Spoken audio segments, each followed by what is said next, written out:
मुरारी नाम का एक आदमी जमशेदपुर में रहता था। मुरारी बस आने का इंतज़ार कर रहा था। वो कहीं काम पर जा रहा था।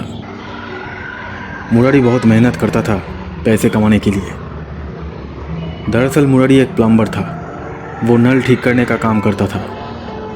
वो काफ़ी समय से ये काम करता था, इसलिए बहुत से लोग उसे पहचानते थे, खासकर उस इलाके के लोग जहाँ वो रहता था। इसलिए मुरारी को कहीं ना कहीं से काम मिल ही जाता था।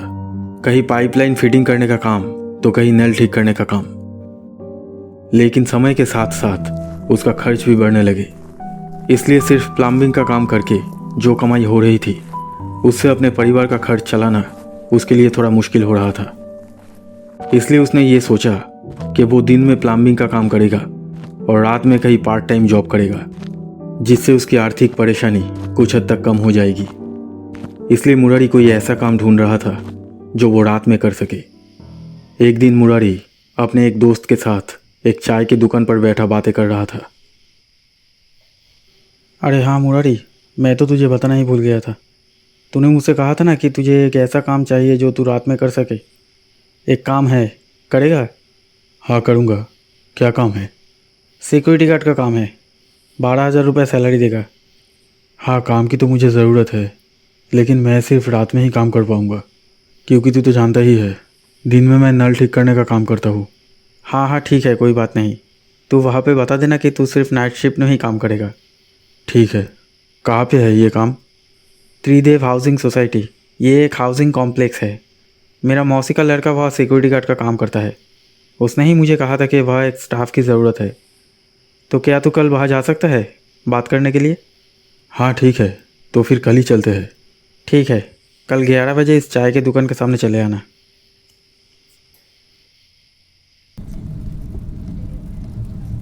मुरारी का दोस्त मुरारी को अपनी बाइक पर बिठाता है और उस हाउसिंग कॉम्प्लेक्स में जाने के लिए निकल पड़ता है जहां मुरारी काम करेगा।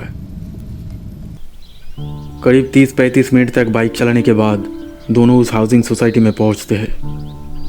वो हाउसिंग सोसाइटी बहुत बड़ी और काफ़ी पुरानी सोसाइटी थी।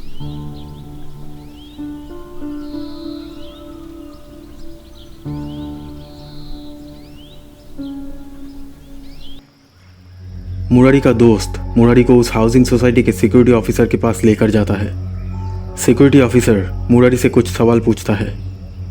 तभी मुरारी उस ऑफिसर से कहता है कि वो सिर्फ नाइट शिफ्ट में ही काम कर पाएगा। सिक्योरिटी ऑफिसर को एक स्टाफ की ज़रूरत थी, इसलिए वो मुरारी को काम पर रख लेता है। इसके बाद एक और सिक्योरिटी गार्ड मुरारी को पूरी हाउसिंग सोसाइटी को दिखाने लगता है। वो मुरारी को बताता है कि यहाँ पर 3 मेन गेट है। 2 मेन गेट सामने की तरफ है और एक पीछे की तरफ। तुम्हें पीछे के गेट पर रहना होगा। और पीछे के गेट गाड़ियाँ सिर्फ अंदर आने के लिए है। बाहर निकलने का गेट यानी कि एग्जिट गेट सामने की तरफ है। जहाँ पर वो हाउसिंग सोसाइटी थी उसके आसपास कोई और अपार्टमेंट या बिल्डिंग नहीं थी। उस कॉम्प्लेक्स के बाहर चारों तरफ सिर्फ खाली ज़मीन ही थी। ये पीछे का गेट है। तुम्हें इस गेट के सामने रहना होगा। तुम्हारा ड्यूटी आवर्स है रात 8 बजे से सुबह 8 बजे तक। आज से रोज़ रात को 8 बजे चले आना। मुरारी चारों ओर अच्छे से देखने लगता है।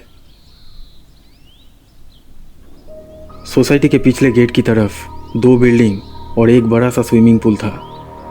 उन दोनों बिल्डिंग में से एक बिल्डिंग में कोई नहीं रहता था और दूसरी बिल्डिंग में सिर्फ एक ही फैमिली रहता था। उस फैमिली में 3 लोग थे। उनमें से एक थी 36 साल की एक महिला जिनका नाम था नीलम। नीलम का पति विनय और विनय की माँ। विनय एक सॉफ्टवेयर इंजीनियर था और वो यूएसए के एक कंपनी में काम करता था। नीलम अपने पति के साथ यूएसए नहीं गई क्योंकि वो एक सरकारी स्कूल में टीचर थी और वो ये नौकरी नहीं छोड़ना चाहती थी, इसलिए वो यहीं पर रह जाती है। विनय साल में एक बार इंडिया आता है अपनी पत्नी और माँ से मिलने के लिए। इस फैमिली में पैसों की कोई कमी नहीं थी। नीलम सरकारी नौकरी करती थी। ऊपर से विनय अपनी माँ और वाइफ के लिए हर महीने यूएसए से एक बड़ी रकम नीलम के अकाउंट में ट्रांसफ़र करता था। लेकिन उनके जीवन में सिर्फ एक ही दुख था कि उनके परिवार में कोई बच्चा नहीं था। 4 साल बीत जाने के बाद भी नीलम माँ नहीं बन सकी। जिस बिल्डिंग में नीलम और उसकी सास रहती थी, उस बिल्डिंग की दोनों फ्लोर विनय ने खरीद ली थी, फर्स्ट फ्लोर और सेकंड फ्लोर। और बाकी 2 फ्लोर यानी कि ग्राउंड फ्लोर और थर्ड फ्लोर पर अभी तक कोई नहीं आया था।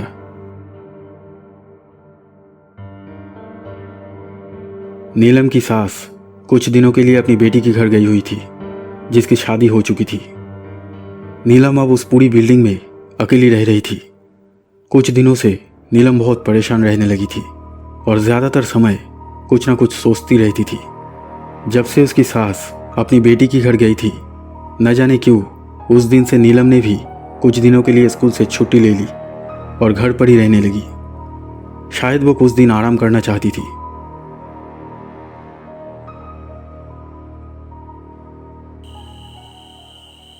मुरारी काम पर लग गया था। वो हर रात 8 बजे के अंदर काम पर आ जाता था और सोसाइटी के पिछले गेट के पास बने सिक्योरिटी रूम के सामने चेयर लेकर बैठ जाता था। पहले कुछ दिनों तक तो उसे ये बहुत बोरिंग लग रहा था, लेकिन बाद में धीरे धीरे उसे इसकी आदत पड़ने लगी। मुरारी का काम था कि जब भी कोई गाड़ी बाहर से आए तो गेट खोल देना है और कब कौन सी गाड़ी अंदर आ रही है उसका एंट्री करके रखना है। इसके अलावा उसे बीच बीच में सोसाइटी के कुछ जगहों पर चक्कर लगाना पड़ता था।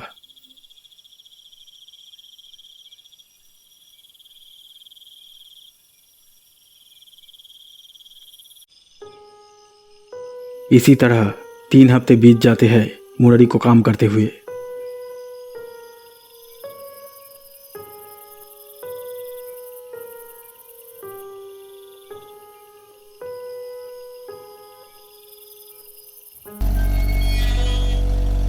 पिछले गेट से जो भी गाड़ियाँ आती थी वो रोज़ रात को 11 से 12 बजे के अंदर आ जाती थी। इसलिए मुरारी रोज़ाना रात को 1 बजे खाना ख़त्म करके चुपचाप बैठ जाता था और जब भी उसे नींद आती थी तो वो सोसाइटी के सिक्योरिटी रूम में जाकर सो जाता था।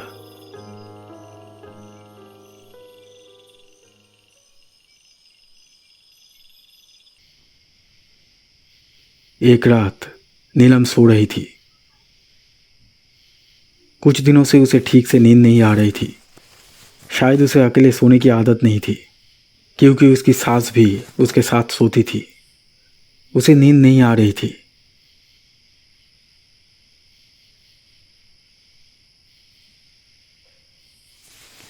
वो पानी पीने के लिए उठती है।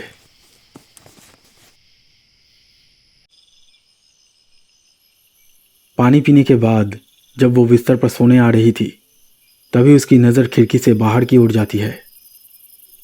जब वो बाहर नीचे की तरफ देखती है तो उसे बहुत हैरानी हुई। रात के करीब 2:30 बज रहे थे। उसने देखा कि एक सिक्योरिटी गार्ड, जो कि मुरारी था, वो खिड़की की तरफ देख रहा है। तभी खिड़की पर नीलम को देखकर उसने नीलम से कुछ कहा, लेकिन नीलम कुछ ठीक से सुन नहीं पाई। न जाने क्यों उस सिक्योरिटी गार्ड को देखकर नीलम बहुत घबरा गई। शायद इसी वजह से नीलम घबरा गई क्योंकि वो घर पर अकेली थी और इतनी रात को एक सिक्योरिटी गार्ड उसके खिड़की की तरफ देख रहा था। नीलम ने तुरंत खिड़की बंद कर दी और वो ये जानना भी नहीं चाहती थी कि वो सिक्योरिटी गार्ड उससे क्या कह रहा था।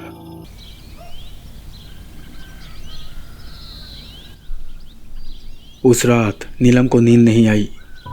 वो उस सिक्योरिटी गार्ड के बारे में सोच रही थी। नीलम को देखकर ऐसा लग रहा था कि वो किसी बात को लेकर बहुत परेशान है।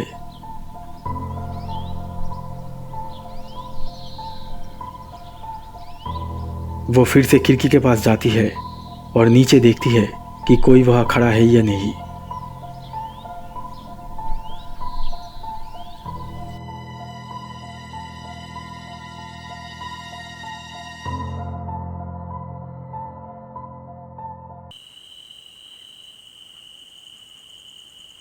कुछ दिन बीत जाते हैं। एक रात नीलम सो रही थी।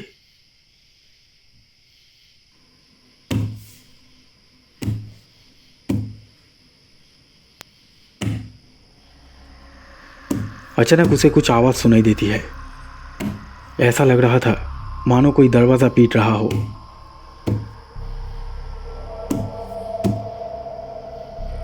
नीलम घड़ी की ओर देखती है रात के 3 बज रहे थे।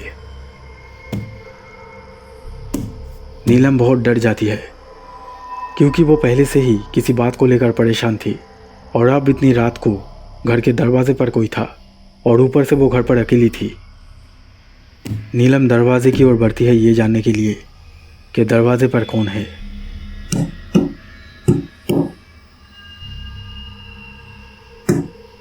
कौन?